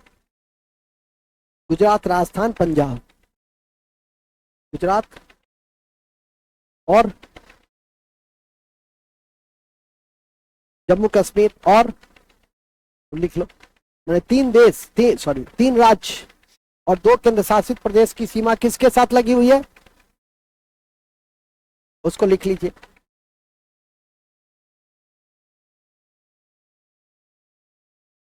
इसमें सबसे लंबी सीमा राजस्थान से जुड़ी हुई है। पाकिस्तान के साथ भी सबसे लंबी सीमा किसके साथ है? राजस्थान के साथ। याद रखिए, एलओसी भी है, अभी बता भी रहे थे, एलएसी का संबंध भारत चीन से, एलओसी का संबंध भारत पाकिस्तान से है। ठीक है, अब आइए, पाकिस्तान के साथ भी हमारे विवाद है, और सबसे बड़ा बोन ऑफ कंटेंशन, ठीक है, झगड़े की जड़ उसको कहते हैं, हिंदी में कहते हैं झगड़े की जड़। बोन ऑफ कंटेंशन क्या है? कश्मीर। ठीक है, कश्मीर मेरा है, कश्मीर तेरा है, तेरा नहीं मेरा है, वगैरह वगैरह चलता रहता है। और उसी कश्मीर को लेकर एक स्पेशल स्टेटस था 370, जिसको समाप्त कर दिया, 35 से समाप्त हो गए। जो पाकिस्तान कहता था कि वहाँ चुनाव में लोग भागीदारी ही नहीं निभाएंगे, तो बिहार से ज्यादा भागीदारी लोग कश्मीर में निभाए। अब लोकतंत्र ही ना है कि मत दे सरकार के पक्ष में कि ना दे, लोकतंत्र तो जीता ना जी, ठीक है कि नहीं? लोगों ने आगे निकलकर अपनी बातों को अभिव्यक्त तो किया। एक समय था कि जम्मू कश्मीर में आजादी के बाद 10% से ज्यादा मतदान कभी नहीं, और पहली बार ऐसा हुआ कि 60, 62, 65% तक गया। बिहार में अभी भी उपचुनाव हुआ है 4 विधानसभा, ठीक है कि नहीं? कितना मतदान हुआ? 51%, 52%। जबकि अभी का जो समय है चुनाव का सबसे अनुकूल समय, न ठंडा है न, और उसमें यह हालत, ठीक है कि नहीं?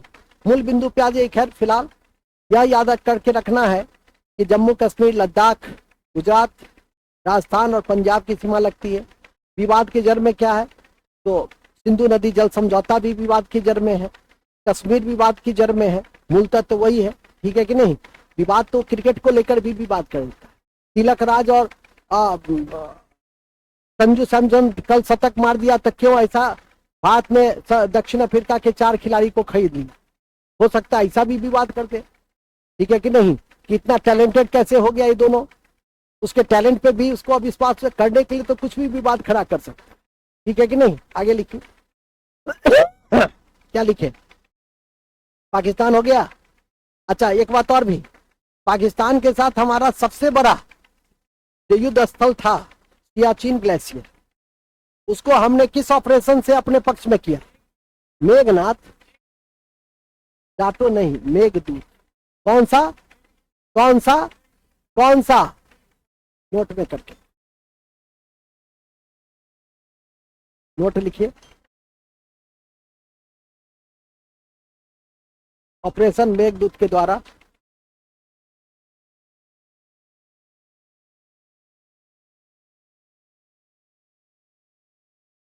मेघदूत के द्वारा ऑपरेशन मेघदूत के द्वारा सियाचिन ग्लेशियर को,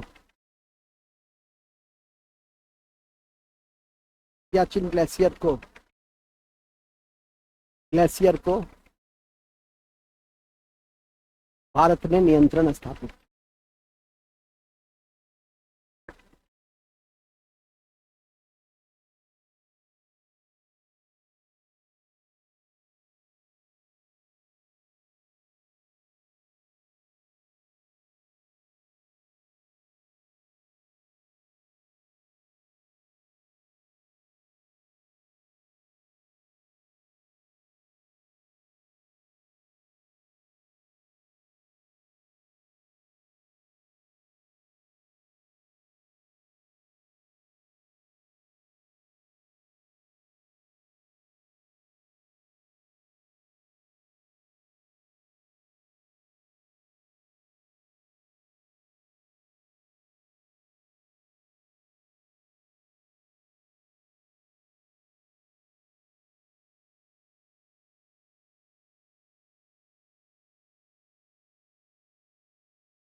तो पीछे एक लड़का अच्छा लिखता है, कहा थे हमेशा वर्टिकल लिखो।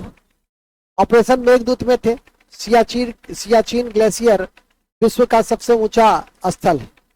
और याद रखिए Siachen glacier geographical point of view से बड़ा महत्व रखता है, उसको भी याद रखिएगा। और साथ में भारत और पाकिस्तान के बीच जितनी संधि हुई है उसमें लाहौर संधि काफी महत्वपूर्ण है, ठीक है कि नहीं।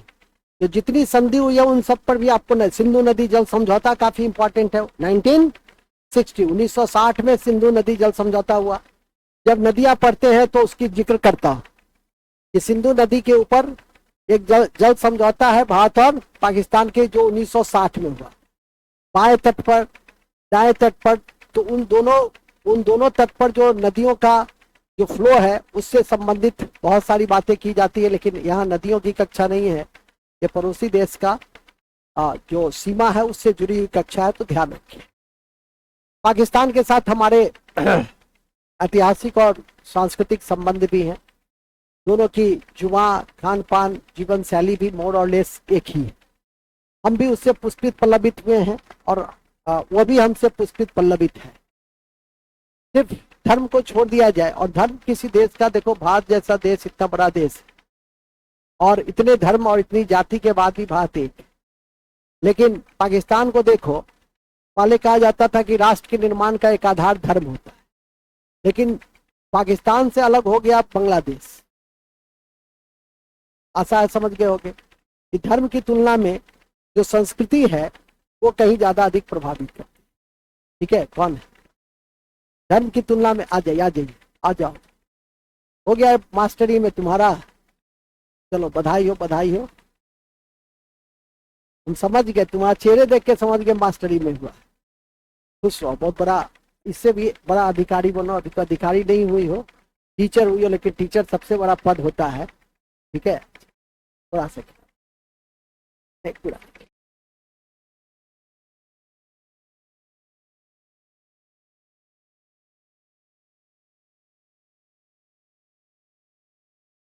वाह,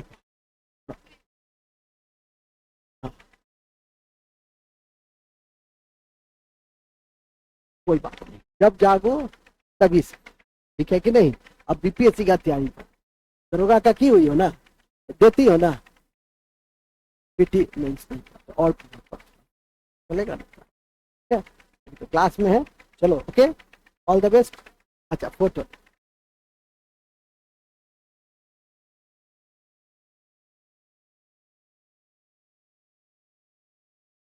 चलो शुभकामना है, आशीर्वाद है, ऑल द बेस्ट, और ऊंचा अधिकारी बनो। चलो कहा तुम लोग, हाँ पहचानते हैं, सबको पहचानते हैं।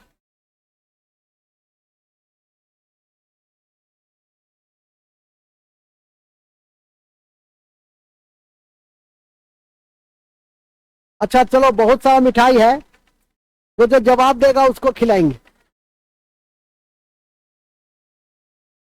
पहले हमको खा लेने दो। तुम पास क्या लाया, तुमको तो पूरा क्लास को खिलाना चाहिए। अच्छा, जब दवा मिलेगा तब खिला।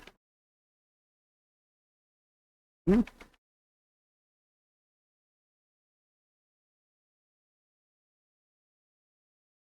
उस बैच में 7-8 को एगो दोस्त था, सब पास किया। चलिए खैर, ये तो जो पढ़ेगा पढ़ेगा। हम लोग बड़े अच्छे जगह पे थे। सियाचिन ग्लेशियर हो गया ना, कौन कौन हो गया, पहला, दूसरा, तीसरा, चौथा,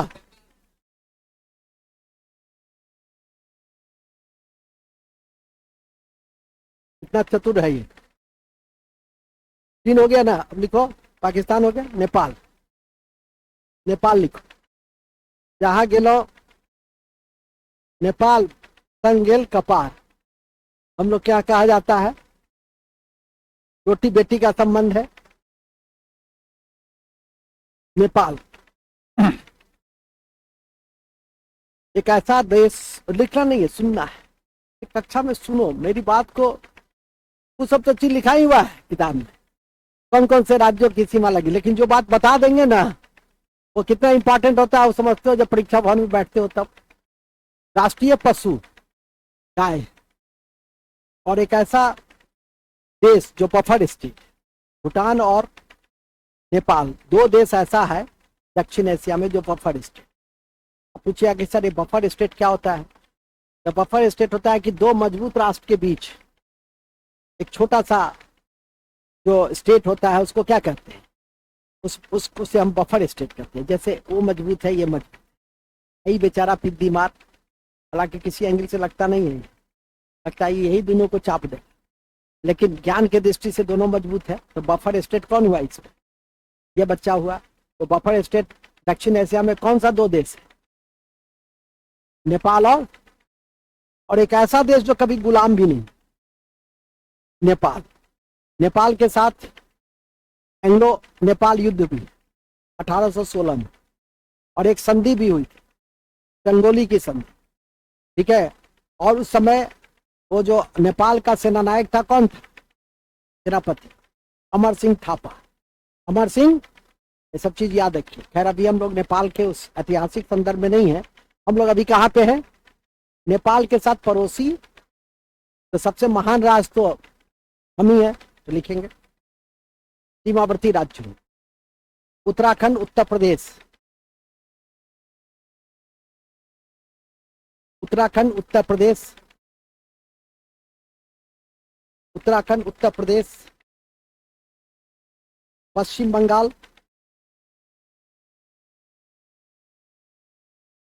बिहार, सिक्किम। उत्तराखंड, उत्तर प्रदेश, पश्चिम बंगाल, बिहार और सिक्किम। किससे जुड़ा हुआ, किससे जुड़ा हुआ है? किससे जुड़ा हुआ है? नेपाल से। किससे जुड़ा हुआ है? किससे जुड़ा हुआ है? नेपाल से। नेपाल से, नेपाल के साथ हमारी एक प्राकृतिक सीमा भी बनाती है, एक नदी, काली नदी। नोट लिखो। तीस्ता। कौन दुनिया में हो? छठ में जो गई गांव, तो गांव में हो अभी कि आ गई इंडिया? लिखिए, काली नदी। काली नदी। अब इधर नहीं, परीक्षा में भूल आ गए तो गोरी नदी पर टिक लगा देना। काली नदी भारत और नेपाल के बीच प्राकृतिक सीमा बनाता है। भारत और नेपाल के बीच प्राकृतिक सीमा बनाता है।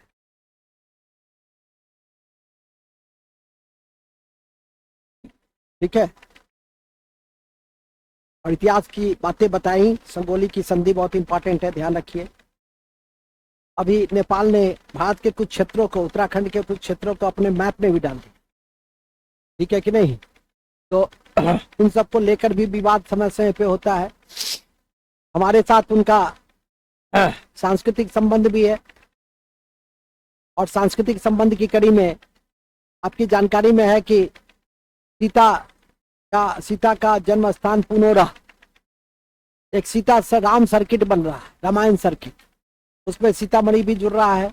और यह भी ध्यान रखिएगा कि सीतामढ़ी के पास एक जिला है जिसका नाम है शिवहर, और शिवहर की सीमा नेपाल से नहीं लगती है। शिवहर की सीमा नेपाल से, परीक्षा में ऐसा नहीं कि तुम समझना कि सीतामढ़ी से कटकर शिवहर बना है तो शिवहर की सीमा तो लगेगा ही नहीं। इस बात को ध्यान में रखिएगा। आगे चलिए, नेक्स्ट। नेपाल हो गया, म्यांमार आइए। म्यांमार 1643 किलोमीटर इसकी सीमा है, बड़ी सामरिक दृष्टि से महत्वपूर्ण है, दिखना नहीं है, समझना। अब आइए म्यांमार। एक ऐसा देश जो लंबे काल तक भारत का हिस्सा रहा। 1935 में गवर्नमेंट ऑफ इंडिया एक्ट पढ़े आप लोग सब आदमी। अब तो यह एक ऐसा जगह है कि जहाँ पे सभी लोग बहुत सारी चीज पढ़ ली है। 1935 में एक्ट में म्यांमार को भारत से अलग कर दिया, और म्यांमार को मिलाने में डफरिन, पहले तो डलहौजी फिर डफरिन, दो वायसराय की बढ़ती भूमिका रही। एक निचली बर्मा को मिलाया, दूसरा ऊपरी बर्मा को मिलाया।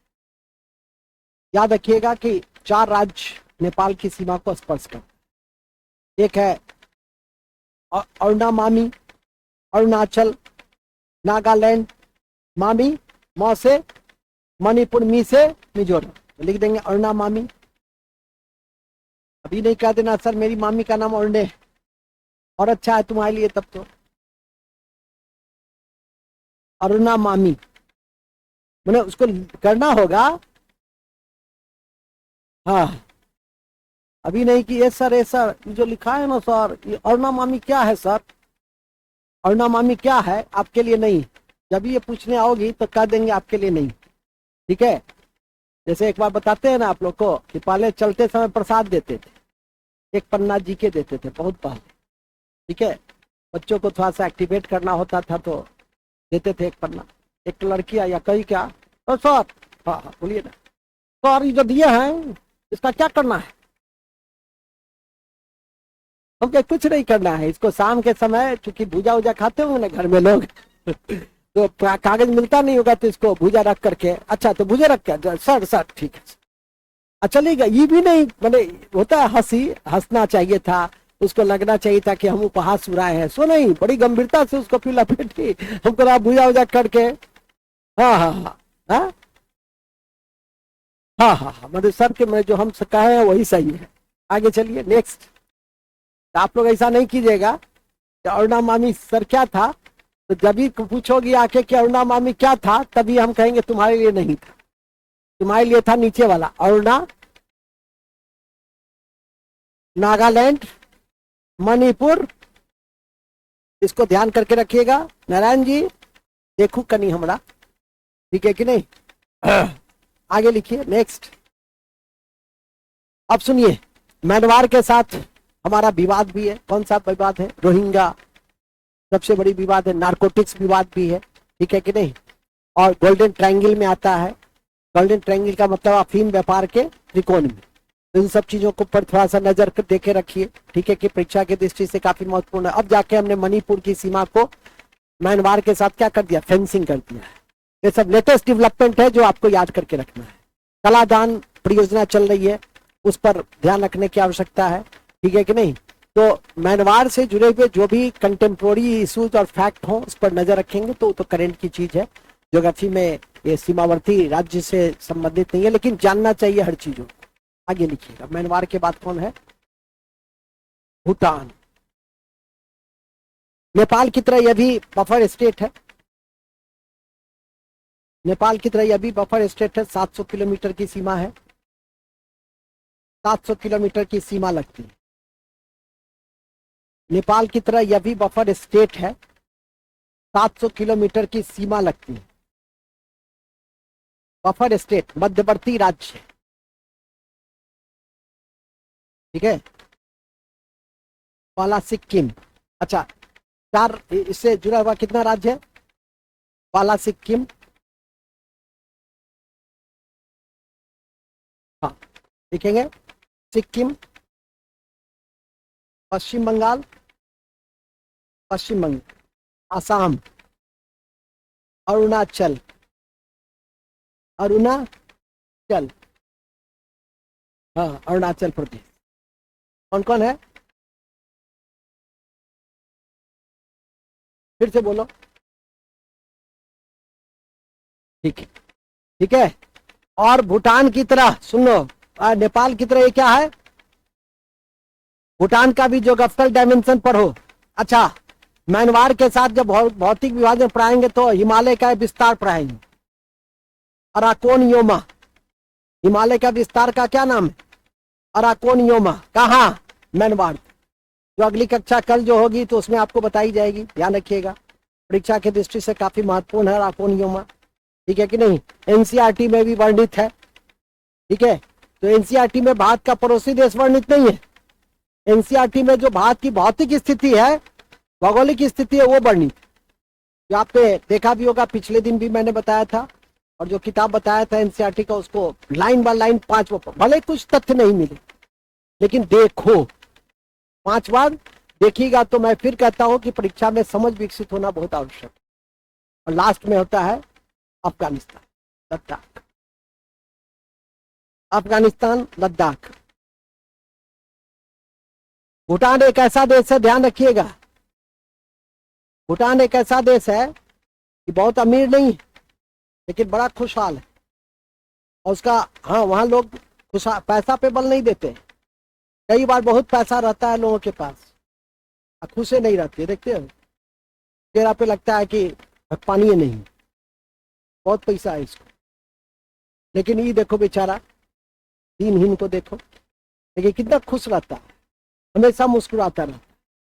तो ये भूटान के प्रिंसिपल में विश्वास करता है, ये भारत के प्रिंसिपल में, अमेरिका के प्रिंसिपल में विश्वास करती है, ठीक है। इसलिए आज जाकर पानी उन्हीं से चेहरा धो लेना, पानी आ जाना चाहिए, नारियल पानी पी लेना चाहिए, पूरा मौलिक विचार रखता है, ठीक है, केवल मौका मिलना चाहिए बस। तो अफगानिस्तान के साथ कौन सा केंद्र शासित प्रदेश, और कुल मिलाकर 106 किलोमीटर की सीमा, सबसे छोटा, लिख लिए सबसे छोटा। चलिए, अब कोई भी कक्षा समाप्त होती है तो हम लोग क्या पढ़ते हैं, लिखे booster fact, booster fact, booster fact लिखिए सबसे पहले।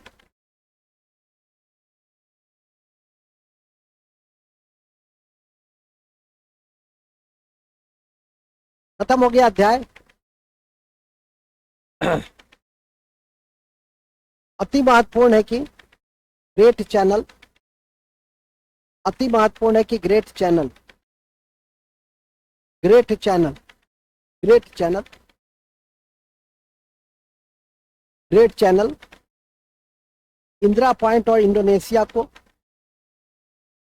इंदिरा पॉइंट और इंडोनेशिया क्या करता है, अलग करता है कि मिलाता है, जो अलग करेगा वही ना मिलाएगा। नहीं। दूसरा 8 डिग्री चैनल मालदीव और मिनिकॉय, 8 डिग्री चैनल मालदीव और मिनिकॉय, मालदीव और मिनिकॉय, मिनिकॉय लक्षद्वीप में। 9 डिग्री चैनल मिनिकॉय और लक्षद्वीप, मिनिकॉय और Lakshadweep. 10 degree channel, 10 degree channel Andaman और निकोबार को अलग करता है, अंडमान निकोबार को अलग करता है, अंडमान को। नेक्स्ट राजस्थान, मध्य प्रदेश और महाराष्ट्र, राजस्थान, मध्य प्रदेश और महाराष्ट्र, राजस्थान, मध्य प्रदेश और महाराष्ट्र क्षेत्रफल के दृष्टि से 1, 2, 3 राज्य, क्षेत्रफल के दृष्टि से 1, 2, 3 राज्य, क्षेत्रफल के दृष्टि से 1, 2, 3 राज्य। जबकि सबसे छोटा राज्य कौन है क्षेत्रफल के दृष्टि से? गोवा। जबकि सबसे छोटा राज्य गोवा, सबसे छोटा राज्य गोवा। ठीक है। तीसरा जनसंख्या के दृष्टि से उत्तर प्रदेश, महाराष्ट्र, बिहार, उत्तर प्रदेश, महाराष्ट्र और बिहार, उत्तर प्रदेश, महाराष्ट्र और बिहार, उत्तर प्रदेश, महाराष्ट्र और बिहार 1, 2, 3 राज्य, 1, 2, 3 राज्य। ठीक है। तीसरा जनसंख्या के दृष्टि से सबसे छोटा राज्य, जनसंख्या के दृष्टि से सबसे छोटा राज्य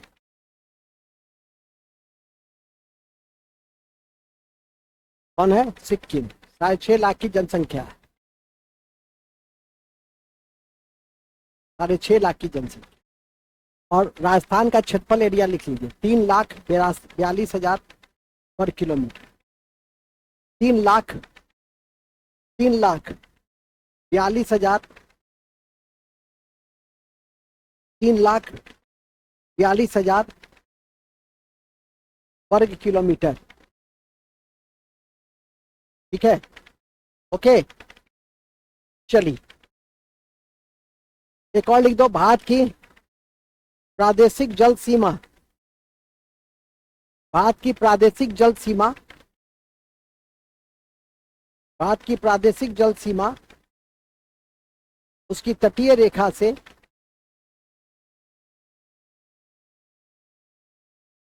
उसकी तटीय रेखा से 12 नॉटिकल माइल, 12 नॉटिकल माइल अंदर समुद्र तक है। 12 नॉटिकल माइल कितना किलोमीटर? 22 किलोमीटर लगभग हुआ। 1 नॉटिकल माइल बराबर 1.8 किलोमीटर होता है, 1852 मीटर, 1852 मीटर, 1.82, 1 नॉटिकल माइल बराबर 1.82, वो भी लिख, 1 नॉटिकल माइल बराबर, 1 नॉटिकल माइल बराबर कितना? बस इन्हीं शब्दों के साथ आपकी आज पहला अध्याय भारत का भूगोल समाप्त करने की मैं घोषणा करता हूं। ठीक है, तब तक के लिए, इसके बाद आपकी कक्षा नहीं है, आधुनिक भारत की कक्षा है जो बीपीएससी का है, आप लोग जा सकते हैं।